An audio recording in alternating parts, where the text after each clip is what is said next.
Berbicara disiplin ilmu yang beragam yang ditawarkan institusi pendidikan tinggi rasanya sangat menarik perhatian para calon mahasiswa untuk bisa menjelajah betapa kayanya pengetahuan yang akan dipelajari. Berikut para pengajarnya yang terdiri dari pengajar bidang mayor dan minor, bahkan dikatakan ahli, serta pakar suatu bidang, serta peneliti yang berkontribusi untuk kemajuan penelitian dari berbagai penemuan dengan pendekatan keilmuan. Namun jika jurusan tertentu tidak populer, bagaimana menatap masa depan? Hal inilah yang akan menjadi urgensi masa depan untuk ranah pendidikan tinggi, daya tampung penerimaan mahasiswa, jenis pekerjaan yang tersedia, dan tentu saja biaya kuliah yang selalu naik seiring dengan perkembangan zaman. Karena adanya berbagai fasilitas dan kegiatan yang disediakan, apalagi jika kegiatan tersebut wajib diikuti dan termasuk dalam syarat proyek mandiri. Menilik berbagai bidang disiplin ilmu yang ditawarkan oleh perguruan tinggi saat ini tidak bisa lepas dari pengalaman empiris alumni perguruan tinggi terdahulunya yang menempuh sekolah menengah atas atau umum sederajat yang pada saat itu di Indonesia sendiri, jika menanyakan pada generasi milenial kelahiran tahun 1981 sampai 1996 akan memberikan testimoni bahwa sebelum menjadi mahasiswa ada pilihan peminatan berdasarkan psikotes untuk penetapan jurusan IPA, ilmu pengetahuan alam, untuk mayoritas siswa yang akan mempelajari mata pelajaran biologi, fisika, matematika, dan kimia sebagai mata pelajaran wajib. Sedangkan jurusan IPS atau ilmu pengetahuan sosial untuk mayoritas siswa yang akan mempelajari mata pelajaran antropologi, sosiologi, sejarah, dan ekonomi sebagai mata pelajaran wajibnya. Bagaimana dengan jurusan bahasa? Hal ini tergantung pada ketersediaan guru atau pengajar di sekolah. Misalkan bahasa asing wajib dikuasai siswa selain dua bahasa Inggris dan bahasa Indonesia. Ada juga bahasa Jepang, Mandarin, Jerman, Cina, Arab, dan Spanyol. Dan itu semua kembali pada fasilitator yang memadai di setiap sekolah. Hal inilah yang mengantarkan kebanyakan generasi milenial memilih jurusan kuliah sesuai dengan peminatan dari sekolah menengah atas atau umumnya dan kelonggaran pemilihan lintas bidang yang mengikuti syarat dan ketentuan berlaku dari setiap jurusan lintas bidang dari kampus tujuan. Masih teringat saja bahwa pada saat itu jurusan IPA bisa memiliki kelonggaran dan keistimewaan untuk mengambil jatah jurusan sosial humaniora ketika di perguruan tinggi. Bagaimana dengan hari ini? Hal ini ternyata masih utopis atau sesuatu yang ideal atau mendekati kesempurnaan, seringkali tidak sesuai dengan kenyataan. Jika memaksakan relevansi pada realita karena nyatanya ada banyak pekerjaan yang tersedia dengan lowongan pekerjaan yang tidak terikat dengan jurusan yang ditawarkan oleh kampus. Hal ini dalam kajian antropologi pendidikan disebut dengan career mismatch phenomenon atau fenomena ketidaksesuaian karir yang disebabkan oleh berbedanya jurusan kuliah dengan lowongan pekerjaan. Adakah urgensi sains sosial pada bidang eksakta? Merujuk definisi populer atau umum yang digunakan bahwa eksakta merupakan ilmu pasti yang sering diajarkan pada pendidikan dasar atau fundamental seperti matematika atau ilmu bilangan, astronomi atau ilmu alam, ilmu bintang, ilmu yang membahas di luar bumi, fisika atau ilmu alam yang mencakup ruang, gerak, waktu, energi, dan gaya, serta optika atau ilmu cahaya sebagai materi yang dipelajari melalui berbagai zaman kuno hingga modern dengan pengaruh budaya untuk memproduksi pengetahuan atau sains dengan tingkat ketelitian ketat sehingga prosesnya mengalami hal-hal metodologis untuk hasil yang akurat atau pasti. Sedangkan pengetahuan atau sains itu merupakan hal-hal yang terstruktur atau sistematis yang membantu dalam pemahaman kegiatan yang bersifat metodologis atau prosedur untuk pendekatan menemukan sesuatu. Hal-hal metodologis itu bisa didapatkan dengan cara observasi atau pengamatan, pengujian atau adanya standar dan teori yang digunakan serta diuji untuk dilihat berapa batasannya, serta daya nalar. Hal ini merujuk pada hal-hal rasional, logis, analitis, kritis, sehingga menemukan jawaban dari pengujian hal ini yang didapatkan dari fenomena alam, dari penelitian terdahulu, bahkan penelusuran literatur atau referensi. Sains secara umum mengelompokkan bidang yang mayoritas dikenal oleh publik atau masyarakat manapun mengarah pada bidang fisika, kimia, biologi, dan matematika. Bagaimana dengan sains sosial? Perlu didefinisikan kembali karena akan menjadi salah paham nantinya untuk penelusuran metodis dan teknisnya. Sains sosial tidak termasuk ilmu pasti, alasannya karena tidak ada ukuran presisi, hitungan akurat, atau terukur. Hal ini sifatnya dinamis, maka dari itu bidangnya mengacu pada aspek-aspek manusia dan masyarakat. Hal ini tentu saja menggunakan pendekatan ilmiah, namun tidak seketat bidang eksakta. Contoh bidang populer pada sains sosial adalah sosiologi, atau ilmu yang mempelajari manusia, lingkungan, dan sosial. Kemudian ada antropologi, ilmu yang mempelajari manusia dan budaya. Ada juga ilmu ekonomi, ilmu yang mempelajari kebutuhan hidup dengan menggunakan sumber daya. Hal ini tentu memperhatikan aspek-aspek sosial seperti masyarakat, perilaku manusia secara individu, kelompok dan masyarakat, serta institusi sosial atau kelembagaan, dan sains sosial justru lebih kompleks. Tidak menutup batasan keilmuan bahwa tentu saja boleh dicampurkan antara ilmu eksakta dengan sosial. Ini akan menghasilkan pengetahuan yang lengkap dan manusia mampu menerima berbagai pengetahuan dan informasi. Hal ini dalam antropologi psikologi disebut kemampuan kognitif atau kapasitas manusia dalam menerima, memproses, memahami, dan merespon informasi hal-hal baru yang datang dan diterima. Urgensi sains sosial dalam eksakta jelas hal ini dinamis dan fleksibel jika dibenturkan dengan realitas. Terkadang suatu bidang hanya bisa diselesaikan dengan ilmu eksakta saja, misalnya matematika secara aplikatif. Contohnya adalah perhitungan luas tanah. Ketika luas tanah tersebut terdata dan tanah itu dijual, maka dikombinasikan dengan ilmu ekonomi. Ketika tanah yang terjual ternyata ada masalah atau sengketa tanah atau konflik lahan, maka diselesaikan dengan ilmu antropologi. Dan jika masih bermasalah pada birokrasi atau sistem administrasi serta melibatkan beberapa pihak atau aktor kepentingan, maka digunakan ilmu sosiologi agraria. Namun jika tanah itu dipandang sebagai elemen alam dan sumber daya alam, maka bisa menggunakan ilmu alam dengan subbidangnya, misalkan biologi, ekologi, lingkungan, kehutanan, ilmu tanah, dan kimia tanah. Bagaimana jika tanah mempengaruhi pertumbuhan komoditas yang ditanam? Maka hadirlah ilmu pertanian. Jika tanah tersebut menghidupi sumber pangan dalam budaya suatu kelompok etnis, sehingga menjadikannya sumber sistem pangan yang tidak terlewatkan, maka hadirlah ilmu ekogastronomi sebagai kedaruratan pergerakan sosial pangan yang memiliki tujuan kelestarian dan keberlanjutan konsumsi yang tidak banyak melukai ekologi. Hal ini amat sangat dinamis. Institusi para pemikir saja yang terkungkung pada kakunya atau rigidnya peraturan yang membatasi manusia mempelajari dan mengeksplorasi pengetahuan secara bebas. Hal ini memang runyam dalam kebebasan akademik dan kebebasan berpikir. Dampaknya manusia-manusia itu terbelenggu pada kemandegan inovasi, strategi, kreativitas, dan kekritisan pada suatu realita karena sistem yang membatasinya.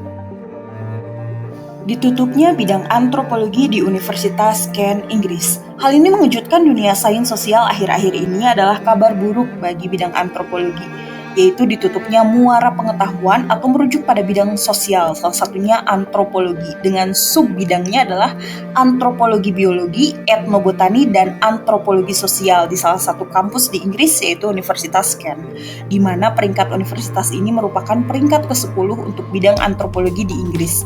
Peringkat yang bagus dan menarik minat mahasiswa internasional untuk berkuliah di sana, bukan? Dikutip dari laman resmi baik itu website dan akun X universitas tersebut yang dipublikasikan pada tanggal 21 Maret 2024 dengan resmi menyatakan antropologi ditutup di Kent. Kami gagal meyakinkan manajemen untuk mempertahankan area subjek yang beragam dan dinamis ini. Ini menandakan akhir bagi antropologi sosial, antropologi biologis, dan etnobotani. Selesai. Begitu kutipannya. Menelusuri informasi ini, terpublikasi ajakan tantangan petisi dari para antropolog. Salah satunya adalah Profesor Puri, yaitu antropolog lingkungan dan seorang etnobiologis dari Universitas Kent yang mengumumkan tautan petisi melalui change.org yang diposting pada LinkedIn pribadinya yang menyerukan selamatkan antropologi dan etnobotani di Kent karena bidang ini sudah memasuki 60 tahun. Kekhawatirannya disampaikan bahwa antropologi dan etnobotani di Kent tidak memiliki masa depan dan pihak universitas harus menutupnya. Setelah melakukan konsultasi selama 30 hari dengan bernegosiasi atas penyelamatan jurusan antropologi ini, Profesor Puri menyampaikan berita buruk yang berdampak pada 8 antropolog atau kehilangan pekerjaan dan kerugian mahasiswa atas ditutupnya program antropologi ini. Ternyata momen ini tidak hanya berimbas pada bidang antropologi saja, melainkan ilmu humaniora lainnya yang ditutup, seperti sejarah seni, kesehatan dan kepedulian sosial, jurnalisme, teknologi musik dan audio, dan filsafat atau studi keagamaan. Hal ini juga sempat berimbas pada bidang studi lain, seperti bahasa dan sastra Inggris, osteologi forensik atau berkaitan dengan tulang dan metode lapangan, bahasa modern, dan ya, sepertinya itu cukup. Namun masih bisa dinegosiasikan sehingga tidak jadi ditutup. Hal ini juga disebabkan karena adanya restrukturisasi untuk penghematan uang pada berbagai operasional pendidikan. Menurut Profesor Puri, hal ini adalah lazim kok di Inggris dikarenakan disiplin ilmunya memang serentan itu. Secara personal, respon saya selaku peneliti independen antropologi etnopangan dan gastronomis merasakan kesedihan yang sama dengan para kerabat antropolog di Inggris sana, karena secara profesionalitas kajian antropologi biologi, etnobotani, dan antropologi sosial adalah hal fundamental yang potensial untuk mengukur sejauh mana kebudayaan itu berkembang dengan subjeknya itu adalah manusia, makhluk hidup lainnya yang berhubungan dengan ekologi, baik fisik atau sosial, bahkan multidimensional seperti metafisika ya, atau studi tentang realitas yang memang dapat ditelusuri dengan pendekatan sejarah dan filsafat, tapi ya memang harus ditutup kan programnya di Inggris itu. Biologi adalah bidang studi tentang makhluk hidup. Dari sejak seseorang merasakan bersekolah, bidang ini sudah dikenalkan lewat mata pelajaran IPA atau ilmu pengetahuan alam. Semakin seseorang itu menaiki berbagai jenjang strata pendidikan, mata pelajaran IPA berkembang dengan lebih mendalam dan spesifik. Hingga akhirnya bidang biologi itu dipelajari secara khusus di tingkat SMP dan SMA hingga universitas, baik menjadi mata kuliah umum di program studi eksakta atau bahkan jauh lebih khusus seperti jurusan biologi murni, keguruan ilmu biologi, hingga mikrobiologi atau ilmu yang mempelajari mikroorganisme dan interaksinya. Dan ada juga biologi molekuler atau ilmu yang mempelajari struktur dan fungsi molekul dalam kehidupan organisme. Bioantropologi atau antropologi biologi secara singkat menjelaskan studi tentang implementasi biologi dengan mendalami sudut pandang genetika atau warisan, evolusi atau perubahan, adaptasi fisik atau penyesuaian tubuh, serta pengaruh lingkungan dalam perkembangan interaksi makhluk hidup. Dalam antropologi disebut dengan faktor lingkungan atau determinan lingkungan. Jejak pemikiran para antropolog yang mengarah pada bioantropologi, misalnya antropolog dari Amerika yang dijuluki Bapak Antropologi Amerika dan populer dengan pencetus antropologi modern, yaitu Franz Boas. Walaupun Franz Boas secara latar belakang pendidikan tidak menempuh pendidikan antropologi secara resmi, namun pendekatan dalam penelitiannya dan kajiannya menghubungkan dengan manusia dan budaya dengan perspektif lain, contohnya geografi. Latar belakang pendidikan Boas adalah fisika dan geografi. Boas pun mengalami career mismatch phenomenon.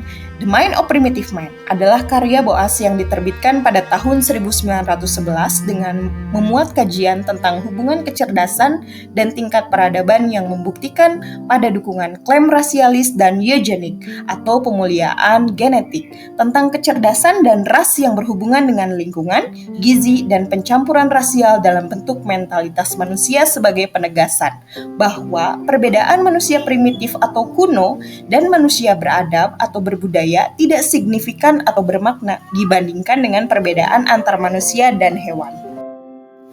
Boas membantah dalam kajiannya tentang stereotipe manusia primitif yang tidak memiliki kendali diri, atensi atau perhatian, atau kemampuan berpikir rasional. Termasuk bahasa dan budaya tidak diatur sama sekali oleh ras, dan tidak ada bahasa atau budaya yang secara intrinsik lebih baik dari yang lain. Perkembangan budaya tidak mengikuti tahapan yang tetap, dan tidak semua tahapan bisa hadir dalam setiap budaya. Ini sangat dinamis. Permasalahan pemikiran rasional dan irasional dalam masyarakat primitif dan masyarakat beradab selalu menimbulkan hal-hal superior yang dilebih-lebihkan oleh kelompok yang sama, sehingga menganggap kelompok lain itu terbelakang dan kurang. Ini tidak adil menurut Boas. Berkat penelitian yang dilakukan Boaslah, kecaman rasisme di Amerika Serikat bisa dikontrol dan harapan besarnya bisa turut mempromosikan toleransi dan simpati terhadap peradaban yang berbeda. Itulah fungsi antropologi yang ingin disampaikan Boas dalam kajiannya The Mind of Primitive Man.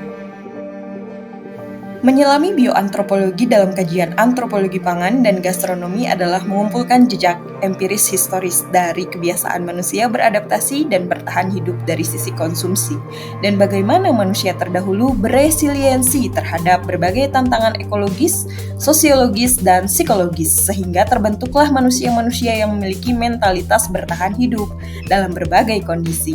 Salah satunya adalah menahan lapar dan menghilangkan rasa lapar. Bahkan manusia tersebut keracunan dalam konsumsi komoditas pangan dan non-pangan sebelumnya, di mana hal ini merupakan uji coba manusia yang bisa diambil pelajarannya oleh manusia lain ketika menemukan jasadnya pada zaman dahulu. Lebih jauhnya lagi, hal ini bisa dibahas dalam paleogastronomi. Dulu studi saya tentang penelusuran jejak paleogastronomi pada Meganthropus paleojavanicus, atau manusia purba tertua berbadan besar yang ditemukan di Sungai Bengawan, Solo, dan kontribusinya pada keragaman komoditas pangan dan perkembangan pengolahan pangan dan obat tradisional. Paleogastronomi sendiri merupakan studi pola makan manusia purba berdasarkan catatan dan bukti-bukti arkeologis tentang sumber komoditas pangan dan makanan masa lampau. Dari penelitian paleogastronomi mengarahkan pada aspek sisa-sisa makanan dari berbagai zaman atau prasejarah hingga modern, serta hubungannya dari dampak ekologis yang dihadapi manusia purba pada evolusi diet dan evolusi cara makan terhadap kebudayaannya. Hal ini juga menginspirasi berbagai praktisi kesehatan untuk melacak diet paleo atau paleo diet. Konvergensi interdisipliner gastronomi mengajak manusia untuk bisa menerima bidang baru dan dikolaborasikan dengan bidang lama agar selalu inovatif dalam berbagai penyesuaian keseimbangan menghadapi zaman sekarang. Konvergensi adalah penggabungan beberapa aspek, sedangkan interdisipliner merupakan penggabungan antar disiplin. Misalkan, disiplin ilmu antropologi biologi atau bioantropologi, etnobotani, dan ilmu pangan menjadi bioantropologi etnobotani pangan.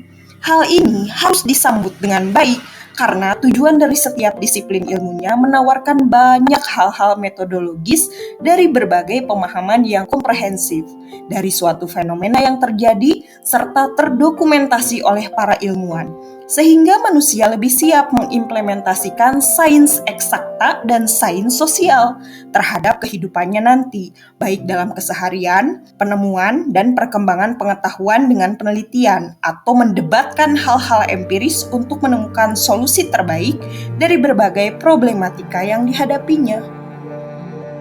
Tantangan konvergensi gastronomi hari ini adalah hubungannya dengan keadaan ekologis dan sosial. Bagaimana krisis iklim berdampak pada tatanan sistem pangan dari mulai praproduksi atau lahan pertanian, teknologi pertanian, fasilitas pertanian, digitalisasi pertanian, sumber daya alam dan manusia dalam sektor pertanian, produksi atau pengolahan dari sumber komoditas, pengolahan pasca panen, mitigasi pangan berlimpah yang tidak terkelola baik, inovasi pangan, teknologi pangan, zat gizi buatan, dan banyak hal yang dicampurkan melalui berbagai gagasan dan diperkembangkan untuk pangan secara luas.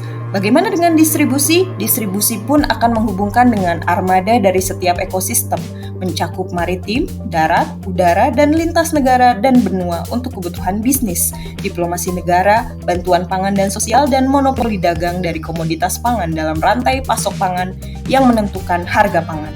Konsumsi. Inilah isi piring dari setiap manusia yang siap disantap oleh unit terkecil, yaitu setiap individu dan kelompok kecil. Katakanlah itu keluarga atau pasangan dan keberadaan anak-anak, di mana nilai-nilai gizi terbaik menyatu dalam sesuap santapan akan berkontribusi dalam memenuhi kebutuhan bagi tubuh manusia selama proses tumbuh kembang dan selama manusia itu makan dan minum untuk menjelang kematiannya.